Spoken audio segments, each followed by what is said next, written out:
I would also now like to introduce you to a woman who is, I think, here through the grace of God in many ways. In other words, Christina Diaz-Malone works at Freddie Mac. And Freddie Mac, as we all know, together with Fannie Mae, have been in somewhat of a controversial position of late, relevant to housing, something complicated like that, you know, and minority housing and the falling apart of Wall Street, something like that. Something like that, right. So the fact that she is even here today, I would like to applaud that. And that's a certain kind of wonderful inspiration to all of us. She is director of their national outreach initiatives and home ownership and the desirable home ownership for the less affluent, for the poor, for immigrants, for other marginalized groups is her mantra. So she is very interested in that piece, and I'm sure has some valuable insights for us all. So Christina Diaz-Malone.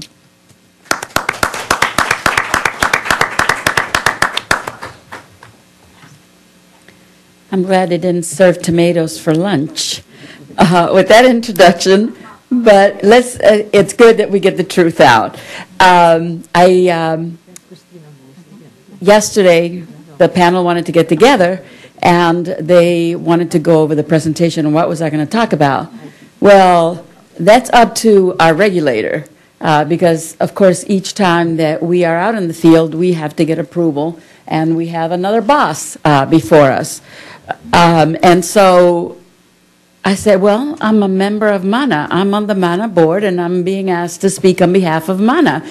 Alma Morales Riojas wasn't able to be here with you today, who is sometimes the partner in crime of Cindy. They both are in the same, their offices are in the same building, and they have also become very good friends. And so I was excited. I know Christina, and I applaud the work that she does. And this is the kind of activity that we need to have going on the Hill. And this is the kind of conversations, these are the types of conversations that need to be had, not once a year, but constantly. And I'm a firm believer in that. It's amazing that sometimes people think that when you represent a large corporation that you somehow fall into that mission and that you carry that mission with you, and then you sort of forget. You know, they tell you the whole mantra when you get there, and then you kind of forget and you settle into your own position. And I happen to have one of those enviable positions in that I live the mission every single day of my life, 365 days a week. We're talking about home ownership. And I'm not here to talk on behalf of Freddie Mac, although when I got permission to come here and talk with you today, there was no way that I could separate the two. My mission at MANA as a member of MANA and my mission at Freddie Mac as an employee of Freddie Mac. Because a lot of the people that I work with are my friends. Let me give you an example. When my daughter graduated from college, I sent her over to Cindy. I said, I want you to go talk to a friend. She was conflicted about what she wanted to be when she grew up. But more importantly is that thing about preaching to your children about money. And so she heard it firsthand from Cindy. Cindy, my daughter went to work for the county government, and the first thing she asked them about was her retirement program, how much she was going to get, what did that mean, where was it invested, who owned the money, where's the county getting its money. And so she got a really good lesson right after college. And then I asked her to look at Alma and her career, her political career. Well, today my daughter is in South Korea with her military spouse, and she's creating problems over there already because she started at the county. Now she's saying, do you believe, Mom, that these women are not allowed to do this and such? And do you know that when they get here, they're tagged along with their husband's career? I don't have my husband's career. I love my country, but I'm not in the military. I'm a woman. I do this. I do that. So she's now working with the captain of the squad, whatever they call them there, and she's trying to write things for the women that are coming with their spouses to South Korea. So I'm going to put that aside, not to disappoint you. Freddie Mac, for those of you who are not familiar with Freddie Mac, we're a very large government-sponsored institution, better known as a GSE.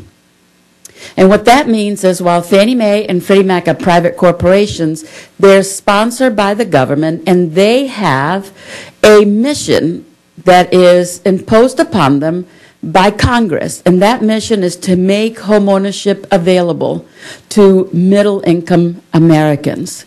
And so yesterday, I believe in mentorship just like Alma and Cindy do. I was taking a Freddie Mac colleague to our government relations area because he wants to be in policy.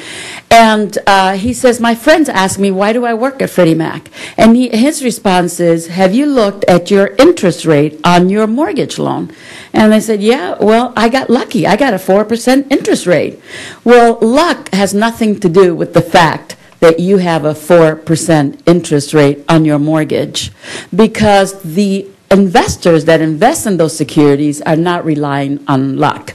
They're relying on the risk that they're taking and what that risk represents and how that risk is covered. And that risk is covered by the fact that Freddie Mac and Fannie Mae buy loans and they securitize loans. And then those loans are bundled and sold into the open market and to foreign investors. And they rely on the fact that we have an implied protection by our own government in the United States. And that while they're in Japan somewhere, you are making your mortgage payment because we're making sure that you are, or because they rely on the fact that our government backs us. That's another, as the gentleman from Citi said, another conference. But I'm here today to talk to you about the fact that I couldn't separate both my relationship with Mana and my relationship with Freddie Mac. So you're not going to be leaving disappointed. For those of you who want to know who is responsible for diversity at Freddie Mac, it's a woman that I call Miss Diversity and Inclusion herself. Her name is Bunny, B-U-N-N-I, Wheeler, W-H-E-E-L-E-R -Young. And you can find her at Bunny _ Wheeler-Young at FreddieMac.com, or you can call Freddie Mac at 1-800-424-5401 if you want to know more about Freddie Mac diversity programs. And then I'll land on the Freddie Mac spiel with one last thing, is that Freddie Mac does understand the importance of diversity.